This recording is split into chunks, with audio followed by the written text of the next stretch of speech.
Hey, I'm Cole Lyle, a former Marine corporal who served as a wrecker operator on my last deployment to Afghanistan. I'd like to think I keep up with my elected officials pretty decently, and I vote in every single election. Voting overseas, however, turned out to be quite the ordeal. Access to the internet or phone to be able to do the limited research needed on candidates can be a daunting task in and of itself. But then finding a place to print my ballot proved near impossible because I was hardly ever on a base that had printers, and my job was in really high demand, so breaks were rare.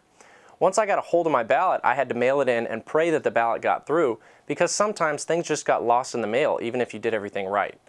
I even heard about a military aircraft that crash landed over Germany and lost several thousand absentee ballots on board.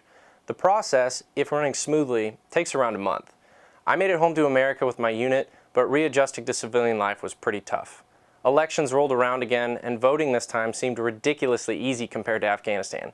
We've got early voting 2 weeks ahead of time, polling stations everywhere with big signs that just say "Vote here." I parked, showed my license to the volunteer, signed on the dotted line, and went to the booth to cast my vote. From start to finish, it probably took less than 5 minutes. I think it's every American's duty to vote, and regardless of if my candidate wins, I still feel like I've done something. After the election, I was shocked that roughly only 8% of the community voted. I know a lot of Americans are turned off by partisan politics, but I've never understood how you can complain if you don't vote. Some say it doesn't matter, everybody's going to vote for that guy, but a lot of elections are won by 1 or 2% of the vote. Others say politicians are all corrupt, it really doesn't matter who wins, but when you don't vote, you allow the bad ones to keep their jobs and not fear losing it, plus the good ones who take a chance and run for the first time need our help. Let's all do our part to elect good and responsible people into office.